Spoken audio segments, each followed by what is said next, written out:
أهلا وسهلا بكم مشاهدينا الكرام، ومرحبا بكم في هذا البث المباشر للتحليل لمباراة المنتخب الوطني المغربي وكذلك المنتخب الجورجي، اللقاء الذي انتهى بتفوق الأسود بثلاثة أهداف لصفر. مباراة ممتازة، مباراة رائعة، يعني قتالية كانت واضحة في الشوط الأول من طرف المنتخب الوطني المغربي. إذن إخواني نبداو إن شاء الله في التحليل ديال هذا اللقاء اللي هي المباراة الأخيرة قبل الدخول إن شاء الله بحول الله في غمار المنافسة في مونديال قطر، والمواجهة الأولى ستكون أمام وصيف بطل العالم المنتخب الكرواتي. إذن إخواني خلونا التعليقات ديالكم فيما يخص المباراة ديال اليوم. من هو رجل لقاء اليوم؟ كيف رأيتم أداء المنتخب الوطني المغربي اليوم؟ والأهم هو أن الأهم ما حققناه في هذه المباراة وهي الإصابات. الحمد لله ما كانوش إصابات. التصريح الآن اللي استمعنا ديال وليد الركراكي أكد بأنه الحمد لله انتصار مهم، ولكن الحاجة اللي فرحتني بزاف هو أن الحمد لله ما كانوش إصابات، وشفنا التدخلات صراحة في بعض الأحيان ديال المنتخب ديال جورجيا، كانت تدخلات صراحة اللي خشينة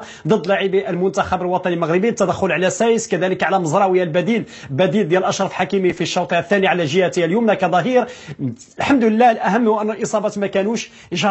إن شاء الله السيام اللي مازال المباراة يوم الأربعاء إن شاء الله القادم أمام المنتخب الكرواتي، المدرب وليد الركراكي يوقف على الأخطاء وكذلك على بعض الأمور إن شاء الله اللي يزيد يستافد بها مع المجموعة باش إن شاء الله نكونوا واجدين في لقاء الأربعاء. لقاء اليوم نشوفوا التشكيلة اللي دخل بها وليد الركراكي والتي اعتمد عليها في لقاء اليوم أمام المنتخب الجورجي. صراحة اللي تلقى 3 أهداف وأهداف كانت رائعة جدا. أنا قلتها البارحة في مباشر، ونتمنى إن شاء الله أن الإخوان اللي كانوا حاضرين معي في المباشر ديال أمس، وأكد لكم بأن عندي مشكل في رأس حربة. ولكن بالنسبه لوليد الركراكي اليوم كان ذكي صراحه، كان ذكي بامتياز اليوم صراحه، يعني دار كما نقولوا فخ للمنتخب الكرواتي. ان شاء الله نتمنى ان شاء الله انه يستثمر هذا الفخ ان شاء الله بتحقيق ان شاء الله الانتصار في اولى مباريات مونديال قطر. قلت لكم البارحه على مستوى راس حربه وليد الركراكي سيقحم انصيري، وانا ارشح انه يكون نصيري رسميا في المباراه. يعني علاش؟ انك ترفع المعنويات للاعب، اعطاه فرصه من البدايه، اعطاه فرصه من المباريات الوديه امام المنتخب التشيك وكذلك باراغواي، اعطاه الفرصه انه يكون حاضر في المونديال. لكن الدخول ديال سفيان النصيري صراحه استثمر أول هدية في 5 دقائق الأولى وسجل الهدف التقدم للمنتخب الوطني المغربي، وكذلك زياش أيضا عاد وسجل في هذه المباراة. يعني اللاعبين اللي ما كانوش كيلعبوا في الدوريات الأوروبية مع الفرق ديالهم وكانوا دائما احتياطيين الحمد لله صنعوا الفارق. يعني ملي كتكون المجموعة صراحة فيها تفاؤل، فيها إن شاء الله روح عالية وقوية من أجل تحقيق الانتصار. دائما يأتي الانتصار، وهذا ما رأيناه اليوم. إذا نتكلموا إخواني على التشكيلة اللي دخل بها المدرب وليد الركراكي في اللقاء اليوم. أكيد حراسة المرمى شفنا المدرب، شفنا الحارس المنتخب الوطني المغربي كيف تصدى لكرات كانت خطيرة على مرمى المنتخب الوطني المغربي. بونو الذي دخل رسميا في هذه المباراة ولم يتلقى أي هدف في المباريات الودية التي أجراها المنتخب الوطني المغربي، يعني استعدادا لمونديال قطر. بونو كان رائع، تصدى لكرات خطيرة في مناسبتين للمنتخب الجورجي، يعني كان في حراسة المرمى. قلب الدفاع شفنا الدخول صراحة ديال وليد الركراكي، دخل بغانم سايس وكذلك نايف أكرد. يعني على الأجنحة دخل بعطية الله لاعب الوداد الرياضي الذي دخل على الجهة اليسرى التي يتواجد فيها مزراوي. وهنا الذكاء ديال وليد الركراكي أنه ما قحمش مزراوي من البدايه، اعطى الفرصه لعطيه الله لاعب الوداد. كان في الموعد صراحه، قدم مباراه ممتازه. كان صراحه يعني كنا خايفين انه ما يكونش واحد انسجام بين المجموعه، لكن على ما يبدو ان عطيه الله قدم مستوى جيد يستحق التواجد مع المنتخب الوطني المغربي. كذلك الجهه اليمنى اللي كان فيها اشرف حكيمي، واللي دخل رسمي اشرف حكيمي في المباراه قدم مستوى رائع. اشرف حكيمي شفنا الانسلالات على الجهه اليمنى، شفنا تبادل الادوار بينه وبين حكيم زياش على جهته اليمنى، وصراحه ساهم في تسجيل الاهداف للمنتخب الوطني المغربي. يعني الخروج ديالو في الشوط الثاني اكيد يعني اثر سلبيا على الجهه اليمنى، لكن نستافدوا من بعض اللاعبين، والوليد الركراكي اعطى فرصه لبعض اللاعبين انه باش يعرف المستوى ديالهم ان شاء الله قبل المواجهه ديال المنتخب ديال الكرواتي. اذا حكيمي كان على الجهه اليمنى كظهير ايمن. في وسط الميدان اعتمد وليد الركراكي على جبران لاعب الوداد الرياضي أيضا كان حاضر، والكل لم يتوقع بأن جبران سيدخل رسمي في هذه المباراة، لكن ممتاز هذه الخطوة من وليد ركراكي أنه يدخل بجبران بتشكيلة مغايرة التي سيلعب بها في المباراة الافتتاحية أمام منتخب كرواتيا. جبران، أناحي، وكذلك سليم أملاح. أناحي رغم الإصابة إلا أنه شارك في الشوط الأول، قدم أداء رجولي، قدم أداء ممتاز. كذلك سليم أملاح في الشوط الأول كان صراحة رجل الوسط الميدان بامتياز. على الجهة اليسرى كجناح الأيسر دخل بوفال، والجهة اليمنى اعتمد وليد ركراكي أيضا على زياش، حكيم زياش الذي تألق في هذه المباراة وسجل هدف رائع من وسط الميدان، هدف صراحة في المستوى النصيري الذي كان رأس حربة في هذه المباراة. وقلت لكم في مباشر الأمس وأكدت لكم بأن وليد ركراكي سيعتمد على النصيري كرأس حربة بدل من عبد الرزاق حمد الله، أنه عبد الرزاق حمد الله يخلي الشوط الثاني، وهذا الشيء اللي حصل. اعتمد وليد ركراكي على عبد الرزاق حمد الله كقناص في الشوط الثاني، واستطاع عبد الرزاق حمد الله أنه صراحة يجيب ضربة جزاء للمنتخب الوطني المغربي. يعني شاهدنا الطريقة، وحتى في بعض الأحيان ما كاينش واحد الانسجام على المستوى ديال خط الهجوم،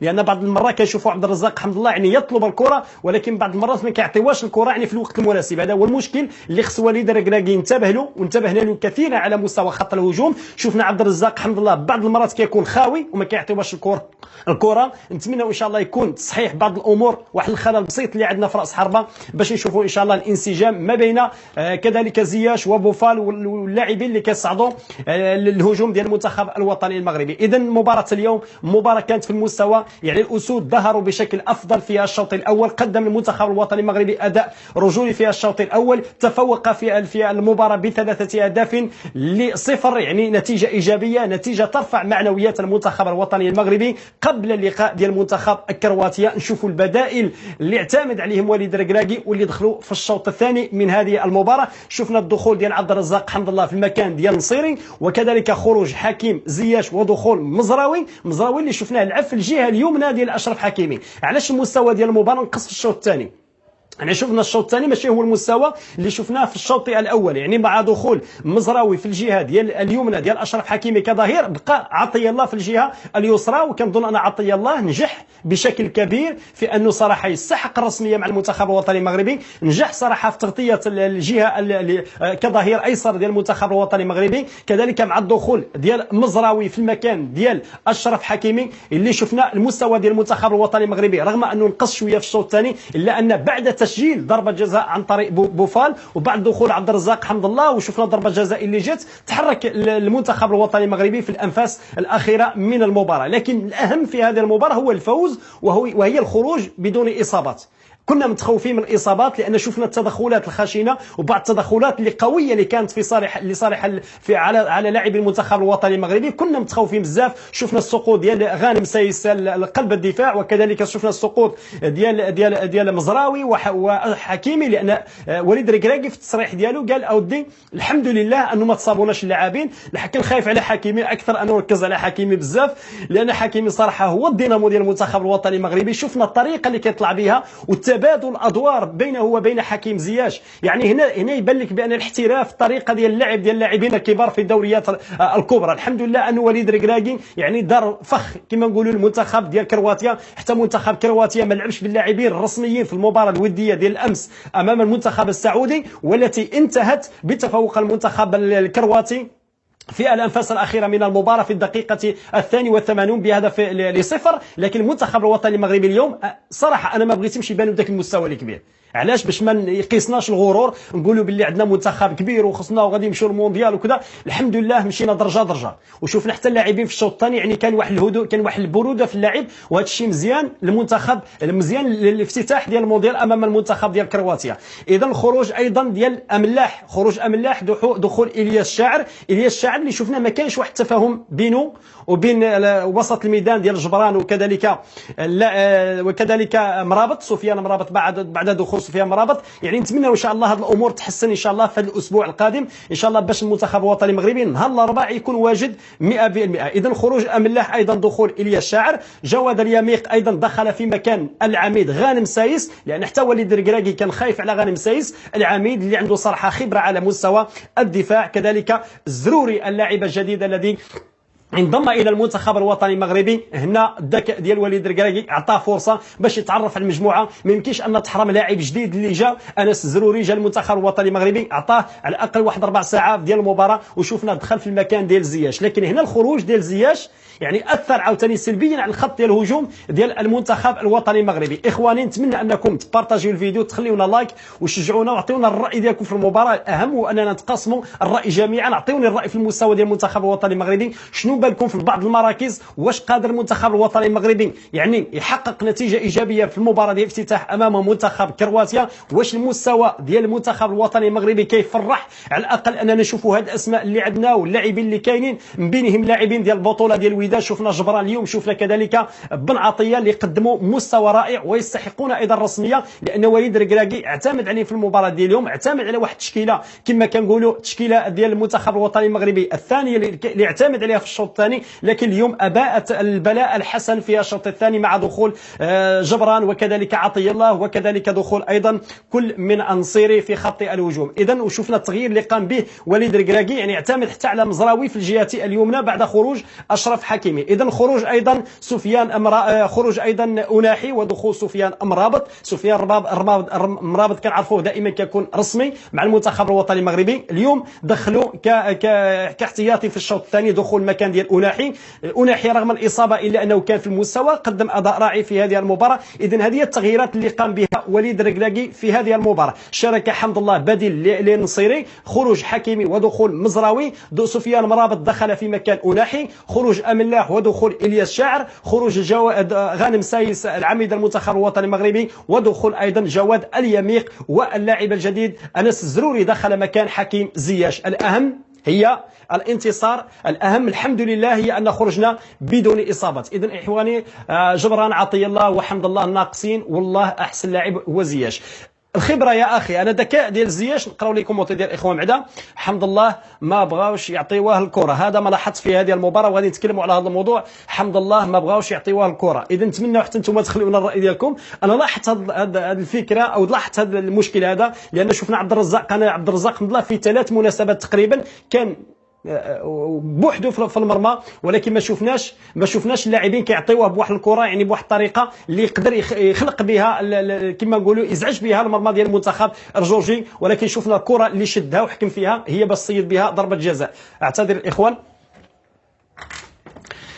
هي باش سجل بها ضربة جزاء، والحمد لله جاء الهدف الثالث. وانا قلتها ايضا في المباشر ديال الامس، قلت لكم عبد الرزاق حمد الله ان شاء الله سيسجل في هذه المباراه. الحمد لله جاب ضربة جزاء، لان كنت متوقع، لان التصريح ديالو والحماس ديالو الرجوع للمنتخب الوطني المغربي كان عازم على تحقيق الانتصار. والحمد لله اليوم جات ضربة جزاء من اقدام عبد الرزاق حمد الله ترجمها بوفال الى هدف الثالث للمنتخب الوطني المغربي. اذا الله اكبر.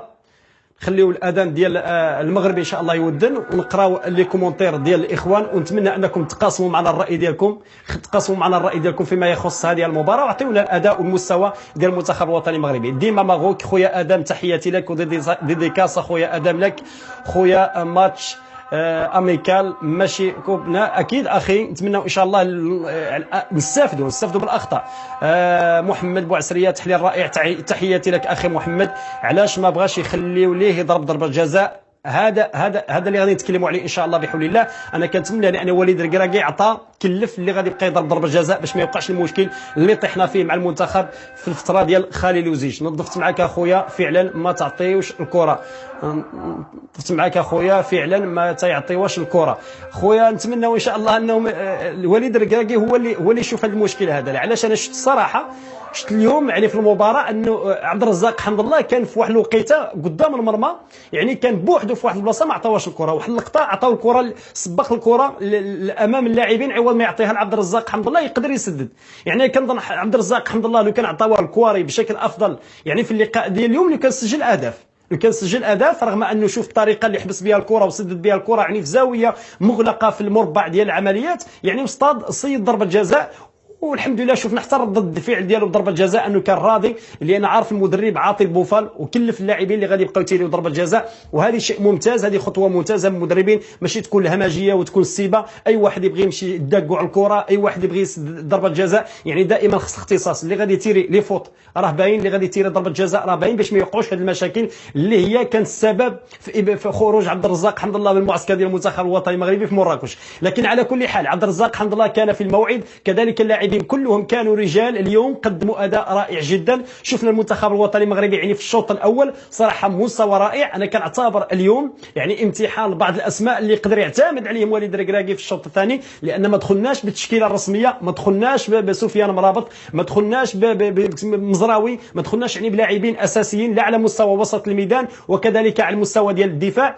نتمنوا ان شاء الله انه المستوى ديال الفريق ان شاء الله وليد الركراكي يوقف على بعض الاخطاء البسيطه اللي كانت عندنا في خط ديال الدفاع ديال المنتخب الوطني المغربي. وشفنا بعض الهجمات صراحه اللي كانت خطيره على مرمى ديال الحارس بونو، والحمد لله الحارس لا خوف على مرمى المنتخب الوطني المغربي. الحارس كان في المرصاد، الحارس صراحه تألق في الدقيقه 14 مع بدايه الشوط الثاني. يعني التدخل كان في هجمه خطيره اللي كانت للمنتخب ديال جورجيا، تدخل بونو. كذلك في الدقيقه الجهه اليسرى في الدقيقه 17 ايضا كانت هجمه خطيره للمنتخب الجورجي، استطاع بونو ان يبعد الكره. وشيء ايجابي اننا نشوفوا صراحه المستوى رائع ديال ياسين بونو، لان الاهم هي حراسه المرمى. ملي كيكون عندك حارس في المستوى حتى الدفاع كيكون مرتاح، ملي كيكون عندك الدفاع في المستوى وسط الميدان كذلك كيكون مرتاح، وكذلك ايضا الخط ديال الهجوم ديال المنتخب الوطني المغربي. لكن في المباراه الرسميه شيء اخر، وقالها وليد الركراكي في التصريح ديالو، قال بان المباريات الرسميه يجب اننا نركزوا اكثر،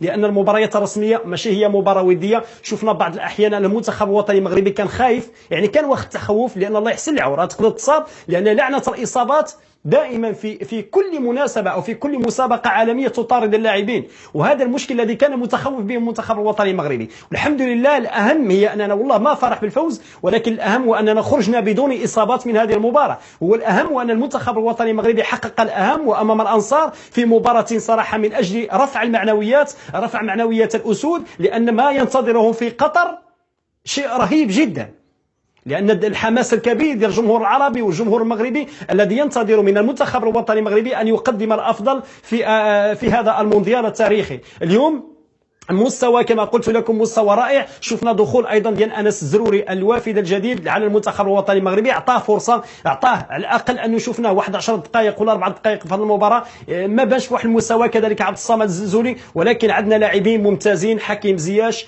كان في الموعد، حكيم زياش يكبر في المباريات الكبرى. اشرف حكيمي كذلك هو الدينامو ديال المنتخب الوطني المغربي، هو الصراحه القدوه ديال المنتخب الوطني المغربي. اذا شفنا الخروج ديال اشرف حكيمي ودخول ايضا مزراوي اللي عاد دخل في المباراه، ما يقدرش كما نقول يدخل مباشره في المباراه، دخل في المكان ديال اشرف حكيمي. وكنعرفوا انه مزراوي كيلعب على الجهه اليسرى، لكن الجهه اليسرى لا خوف على الجهه اليسرى. البديل ديال مزراوي كاين بن عطيه، كاين عفوا عطيه الله لاعب الوداد الرياضي. اليوم قدم مستوى رائع بالتدخلات ديالو، طريقه التمركز ديالو في خط الدفاع، وكذلك كان يعاون وسط الميدان ويرجع حتى الدفاع، يعني كان في المستوى. جبران كذلك الخبره والرزانه مع الوداد ايضا كان في المستوى اليوم. ونتمنوا ان شاء الله انه هذه المجموعه تكون ان شاء الله في المستوى، لان وليد الركراكي عرف اليوم كيف يلعب بهذه المباراه، عرف اليوم كيف يجاري هذه المباراه، لانه ما دخلش باللاعبين الاساسيين، ما دخلش بالتشكيله الرسميه اللي غادي يلعب بها امام المنتخب الكرواتي، لان باش ما يخليش الخصم او ما يكشفش على الخطه اللي غادي يلعب بها وعلى الطريقه اللي غادي يلعب بها امام المنتخب ديال كرواتيا اللي حتى هو لعب مع المنتخب السعودي وما لعبش باللاعبين الرسميين. شفنا مودريتش وغيرها من اللاعبين دخلوا حتى الشوط الثاني. هذه خطوه ممتازه من وليد الركراكي. وشفنا ايضا الحماس اللي كاين والرغبه اللي كاينه، حتى الطريقه اللي تكلم بها وليد الركراكي بعد نهايه المباراه كيبين على ان وليد الركراكي يعني راضي على المستوى ديال المنتخب الوطني المغربي. اخوان حمد الله دايرين عليه نقابه، لا انا لا ما غاديش نتقلد. حمد الله يعني هذه هي الكره، الله يحسن العون. شوف راه شفنا عبد الرزاق حمد الله يعني في واحد اللحظه ما كيعطيوش الكره، لكن هذا لا يعني بان هناك نقابه. احنا عاد في البدايه لا يجب اننا كما نقولوا نشوشوا على المنتخب الوطني المغربي. انا شفت يعني التصريحات ديال عبد الرزاق حمد الله والناس اللي قراب المنتخب اللي كيتكلموا بان هناك صراحه يعني واحد الجو عائلي داخل المنتخب الوطني المغربي. لكن على الميدان كل لاعب هنا خصك تفهم بان كل لاعب يريد ان يفرض نفسه على ارضيه الميدان. دخول عبد الرزاق حمد الله بغى يسجل، عنده رغبه انه يسجل، يعني كتلقى الطموح شو غير التمركز ديالو. انا غير وليد الركراكي خصو ينتبه لهذه القضيه هذه، لان التمركز ديال عبد الرزاق حمد الله يعني في بعض الاحيان امام خط المرمى ديال الخصم كان تمركز صحيح جدا، فقط يبقى اللي يعطيه الكره. لكن بعض الاحيان كان تسرع من بوفال، كان تسرع ايضا سميتو على الجهه ديال عبد الصمد الزلزولي، كان من وسط الميدان ديال اناحي، يعني ما كانش يعطيوها واحد الكره. يعني في المكان كنا كنشوفوا مهاجم مدافع كيطلع يعطيوها الكره ما يعطيوهاش عبد الرزاق حمد الله. كان الصراحه كان هذه المشاكل كتكون في كره القدم، ولكن هذا لا يعني بان كاين نقابه على اللاعب صراحه مرتاح مع المنتخب الوطني المغربي. جوج اللاعبين صراحه قدموا مستوى رائع، لا بوفال ولا كذلك حكيم زياش ولا غيرها من اللاعبين. احنا نتمنى لهم ان شاء الله هو التوفيق ان شاء الله، لان كان اخطاء وليد الركراكي تكلم عليها. حمد الله ضعيف بدنيا، ما كيرجعش فعلا، ما كيرجعش اللور. الانانيه بزاف. عبد الرزاق حمد الله جاب ضربه جزاء، ان شاء الله كل التوفيق له ان شاء الله، ويجيب لنا ضربه جزاء ان شاء الله ويسجل ان شاء الله. عبد الرزاق حمد الله متقدم في السن وغياب بدني. عبد الرزاق حمد الله ضاع غطى لانه اختيار شعبي. هذا ضروري اخويا، هذا نتكلموا على اختيار شعبي. راه ملي كيكون واحد اللاعب يعني جا بالاراده ديال الشعب كما نقولوا، ولا اختيار شعبي ولا ضغط شعبي. الجماهير ديال المغرب راه من 2019، يعني منذ مغادره عبد الرزاق حمد الله للمعسكر ديال المنتخب الوطني المغربي في مراكش قبل المباريات ديال كاس افريقيا، تم بدا المشكل ديال عبد الرزاق عليها. بعدها بسنه بدينا كنشوفوا الجماهير المغربيه تطالب بعوده عبد الرزاق حمد الله. العوده اللي جات عبد الرزاق حمد الله جات في الوقت المناسب، انا اعتبرها في الوقت المناسب بحكم انه يتواجد اطار وطني هو وليد الركراكي الشاب الذي قدم الكثير مع الوداد وتوج بالالقاب، وكذلك المونديال الذي ينظم ايضا في بلد عربي وفيه مسانده جماهيريه كبيره حتى لعبد الرزاق حمد الله. لان معظم الجماهير اليوم اللي شفناها في المباراه ديال جورجيا كلها كانت تهتف عبد الرزاق حمد الله. حتى المعلق قال لهم هناك لاعبين اخرين يجب ان نشجع الجميع ليس فقط عبد الرزاق حمد الله. لكن هنا الجماهير يعني متشبته وتايقه في عبد الرزاق حمد الله، ويعني وقاده انه عبد الرزاق حمد الله يقدر يخلق الاضافه مع المنتخب الوطني المغربي. لكن اليوم لعب يعني كان يتمركز في مراكز ممتازه، لكن اللي يعطيه الكره هنا خص يصلحوا هذا المشكل هذا، لان المنتخبات العربيه دائما عندها مشكل على مستوى ديال راس حربه، دائما كنعانيوا بهذا المشكل هذا. ونتمنوا ان شاء الله ان المنتخب الوطني المغربي يصلح هذه الامور، لان عندنا خلل شويه في الدفاع وكذلك على المستوى ديال التفاهم على المستوى ديال خط الهجوم. نتمنوا الخير. عبد الرزاق حمد الله اكيد لاعب كبير وكذلك اللاعبين الاخرين. يعني الاهم هو اننا شفنا اليوم حتى واحد ما تصاب، كل شيء خرج بخير، وهذا الشيء اللي كنتمناو. يبقى فقط الاستعداد المباراه الاربع امام كرواتيا. باغيين يبني ضعيف ما غيديش حمد الله اساسي. حمد الله يقدر يلعب اساسي، لا امام كرواتيا ما يلعبش. انا نقولها لك بعدا منا. اناحي لم يلعب مع حمد الله. شنو اناحي يا اخي التمرير ليس اناحي، انا تكلمت على في الانفاس الاخيره لحظه دخول الياس شاعر، يعني دخول في المكان ديال اللاعب. انا ما تكلمتش على اناحي كان خرج يمكن من يدخل عبد الرزاق حمد الله. لكن بالنسبه للاعبين الاخرين يعني كما شفنا بوفال، يعني الطريقه اللي كيتمركز، الطريقه اللي كيعطي بها الكره الصراحه كان في المستوى، التمريرات وكذلك الطريقه اللي كيقدم بها الكره الهجوم اكيد في المستوى. ولكن ربحنا لاعبين كبار، ربحنا صراحه تشكيله نقدر نعتمدوا عليها امام المنتخب ديال كرواتيا في المباراه الافتتاحيه. نتمنى حتى نتوما تعطيوني الراي ديالكم فيما يخص كما نقولوا هذه المباراه، وكذلك شنو كننتظروا من وليد الركراكي ومن هي التشكيله اللي نقدروا نعتمدوا عليها امام المنتخب ديال كرواتيا في المباراه ديال الافتتاحيه. لكن مع دخول سفيان مرابط في المكان ديال اناحي، انا هنا كنت كنتكلم على سفيان مرابط لان التمريرات كتجي من وسط الميدان كتمشي لعند الخط ديال الهجوم. يعني عبد الرزاق حمد الله دائما كان ينتظر الكره ما كتوصلوا. اعتذر لان باش نتكلم على اناحي كان خرج. سفيان مرابط الذي دخل مكان اناحي في الشوط الثاني. اذا على كل حال اخوان، مبروك للمنتخب الوطني المغربي بهذا الفوز المهم، فوز معنوي يرفع معنويات المنتخب الوطني المغربي، يعطي جرعه قويه للمنتخب الوطني المغربي انه ان شاء الله يكون في المستوى ويحقق ان شاء الله لما لا المردود الاهم هو اننا نفوز ان شاء الله في المباراه الافتتاحيه ان شاء الله امام كرواتيا. احنا مع حمد الله. تحياتي لك اخي. طنجة غروري ونصيري الافضل بدنيا وركراكي كاد ان يصاب بوفال لولا هذا هو لان الطريقه اللي كيلعب بها اخي طنجة ديال جورجيا طريقه كانت قويه صراحه. المستوى ديال اللاعبين والطريقه اللي كيتدخلوا بها على المنتخب الوطني المغربي انا كنت خايف بالاصابات. اللقطه اللي سقط فيها مزراوي وكذلك غانم سايس راه صراحه قلت صافي راه مشى، ولكن نتمنوا ان شاء الله الحمد لله الاهم هو ان ما كاش اصابات في هذه المباراه. حمد الله جاهز ويلعب مزيان، خاص غير يعطيوه الكره. نتمنى ان شاء الله الماتشات القادمين ان شاء الله يفهموا عبد الرزاق حمد الله ويكون واحد التفاهم بين اللاعبين. عبد الرزاق حمد الله ماشي اسم بنات هما اللي تهضوا النوعات. عبد الرزاق تسجل وجاب بيلانتي وسم. تحياتي لك اخي، خاص الركراكي يرد البال الكواري. تحياتي لك اخي، اتقوا الله. راه عبد الرزاق حمد الله ورقه رابحه. مغوك تحياتي لك اخي، وخصنا نعطيوها الفرصه. اما الاخير بلا كثره الهضره اهم شيء هو اللاعبين غاديين يديروا اللي في جهدهم ان شاء الله. هادشي اللي كاين ان شاء الله يعطيو اللي في جهدهم ان شاء الله باش يكونوا واجدين. اتقوا عطيه الله الصدق محساد صدق محساد وضلع كيف شاف حمد الله خاوي وما يعطيش الكره. هنا اللي كنتكلموا عليه اخي، هذا هو المشكل. حمد الله هو اللي جاب ضربه جزاء. تحياتي لك اخي، نتمنى يتقلب هذا الضغط وينسجم مع اللاعبين وعلى اللاعبين ان يشاركوا اللعب مع بعضهم ان شاء الله بحول الله. اسرى العين يطير. لازم نخفي اوراق نتاعو. هذا هو المباراه ديال اليوم. يعني وليد ركراكي يعني اخفى الكثير من الاوراق، ليس الاوراق ولكن شفنا حتى الطريقه اللي لعب بها في الشوط الاول ديال مزراوي. يعني مزراوي يلعب به كيلعب كظهير ايسر، هو من يدخلوا في الشوط الثاني دخلوا ظهير ايمن. يعني وليد ركراكي كان ذكي حتى في التغييرات ديالو صراحه اللي كانوا في المستوى، خلالهم من اللاعبين الاخرين ديال البدلاء ودخل سميتو انس الزروري الوافد الجديد على المنتخب الوطني المغربي. يعني ما اعتمدش عليه من البدايه وما دخلش لاعبين اخرين، يعني اعتمد عليه في الانفاس الاخيره. يعني حتى شتت حتى انه كرواتيا باش تركز مزيان على التشكيله ديال المنتخب الوطني المغربي اللي غادي يدخل بها في المباراه ديال الافتتاحيه ما غاديش لعب، لان غادي تكون تشكيله مفاجئه ان شاء الله بحول الله. وانا اقولها لكم ان شاء الله المستوى ديال المنتخب الوطني المغربي لا يخوف مع وجود اشرف حكيمي على الجهه اليمنى وكذلك زياش. يعني صراحه شفنا مستوى رائع في الشوط الاول. الشوط الثاني اكيد مع دخول بعض اللاعبين وكيكون انسجام راه ضروري الريتم ديال المباراه كينقص، لكن الاهم كما قلت لكم مشاهدينا الكرام هو الفوز، هو رفع معنويات المجموعه، رفع معنويات ديال المنتخب الوطني المغربي قبل الدخول في غمار ديال المباراه اللي غادي تكون الصراحه مباراه مهمه، مباراه ننتظر من المنتخب الوطني المغربي كثير، لانك تربح المنتخب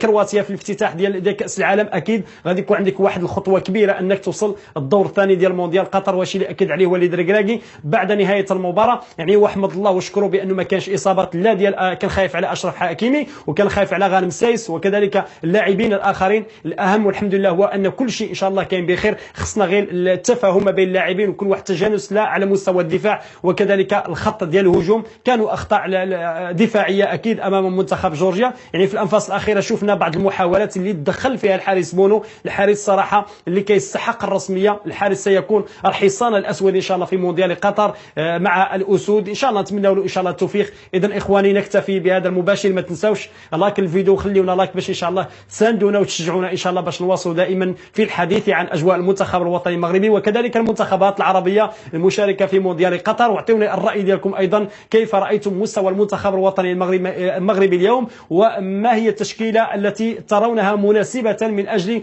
اننا نعتمد عليها امام كرواتيا في المباراه الافتتاحيه. احبكم في الله وديما المغرب، وتحياتي للجميع والسلام عليكم ورحمه الله تعالى وبركاته.